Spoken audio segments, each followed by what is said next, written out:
What if I told you the money in your bank account isn't really yours?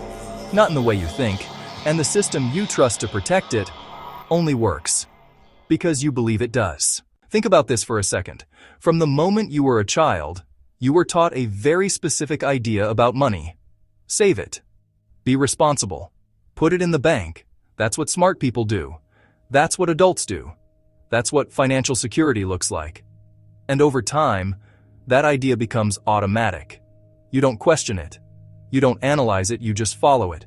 You get a job, you earn money, and you move it into your bank account. And something interesting happens. The moment you see that number, your balance, you feel a sense of control, a sense of progress, even a sense of safety. Because that number represents effort, time, energy, your life. And the system reinforces that feeling. Every app, every interface, every clean number on your screen is designed to make it feel stable, predictable, safe. But here's the question almost nobody asks. What does that number actually represent? Not emotionally, not psychologically, but in reality, because it feels like your money is sitting somewhere, waiting for you, protected, untouched, yours. But it's not sitting there, it's not waiting, and it's definitely not untouched. The moment your money enters the bank, it stops being what you think it is. It becomes part of something much bigger, a system, a flow, a machine.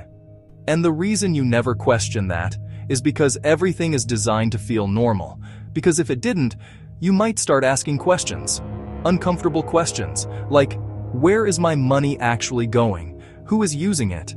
And why does it feel like I'm doing everything right, but still not getting ahead? Let's break the illusion. Because this is where things start to shift.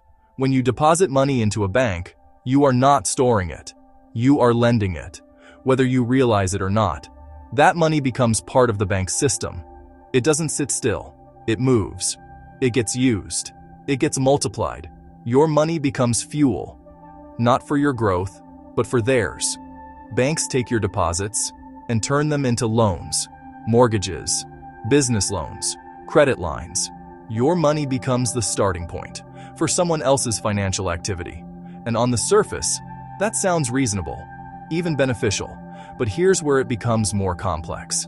Banks don't just lend out your money. They lend out more than they actually have. Through something called fractional reserve banking, they are allowed to create money based on a fraction of real deposits, which means money is not limited by what exists. It's expanded by what is borrowed. Let that sink in.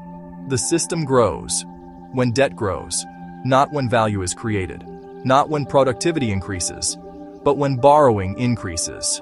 And that creates a very specific dynamic, because now the system depends on one thing: people taking on more debt, more loans, more credit, more financial obligations. Because without that, the system slows down. And when it slows down, it starts to break. So it needs movement, constant movement, spending, borrowing, repaying, repeating. And this is where you come in, because every time you use a credit card, take out a loan, finance something you can't fully afford, you're not just making a personal decision. You're participating in a system that benefits from your participation, a system that becomes stronger the more you rely on it. But maybe you're thinking, I don't use debt like that. I just save my money. That's where the system becomes even more subtle, because even if you don't actively borrow, you are still part of it through inflation. And this is where things get even more uncomfortable. Inflation is often explained in a simple way. Prices go up over time. But that's not the full story, because what inflation really means is this: your money becomes worth less every single year. Not in a dramatic way, not in a way that shocks you, but in a slow, almost invisible way. And that's what makes it powerful, because you don't feel it immediately. You don't see a notification that says, you just lost purchasing power today. Instead, everything looks the same. Your bank balance doesn't change. The number is still there, still stable, still comforting. But what that number can actually do for you is shrinking, quietly, consistently. relentlessly. So now think about this carefully. You put your money into a system that uses it to generate profit, pays you almost nothing in return, and at the same time, guarantees that your money loses value over time. And yet, you are told this is the safest place to keep it. But it goes even deeper. Because the system doesn't just operate financially, it operates psychologically. It depends on behavior, on routine, on patterns you don't question. Earn, save, spend, repeat, over and over again.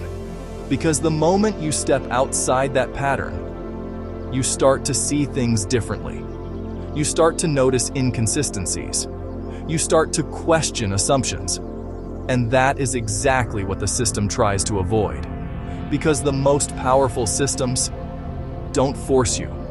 They guide you. They normalize behavior. They make everything feel logical, comfortable, expected. Because control doesn't always feel like control. Sometimes, it feels like habit. So here's the reality most people never fully realize. Your money in the bank is not growing. It's not even standing still. It is slowly losing value inside a system designed to benefit from your trust. And the most powerful part? You don't even notice it happening because everything still feels safe. Now this is where everything changes, not in the system itself, but in how you see it. Because once you understand this, you can't go back to thinking the same way. You stop seeing your bank account as a place to build wealth and start seeing it for what it really is: storage, temporary, functional, but not a strategy. You start asking different questions, better questions. If my money is losing value here, where should it be instead? If the system benefits from my passivity, how do I become more intentional? If most people follow the same path, why do so few actually get ahead? And this is where the real shift happens. Because the people who build wealth don't interact with the system the same way. They don't blindly trust it. They understand it. They use it. They move differently. They think in terms of assets, things that grow, things that generate income, things that work independently of their time. And that's the difference. Not luck, not intelligence, awareness. Because once you see the system clearly, you gain something powerful: perspective. You realize that safety is not always what it seems. You realize that comfort can be misleading. And you realize that the biggest risk was never losing your money. It was never understanding how the system actually works. So the next time you open your banking app and see that number, don't just feel safe. Pause and ask yourself, is this really working for me? Or am I part of a system that only works because I never questioned it? If you want to understand how money, banks, and hidden systems really work, subscribe. Because once you see it, you can't unsee it.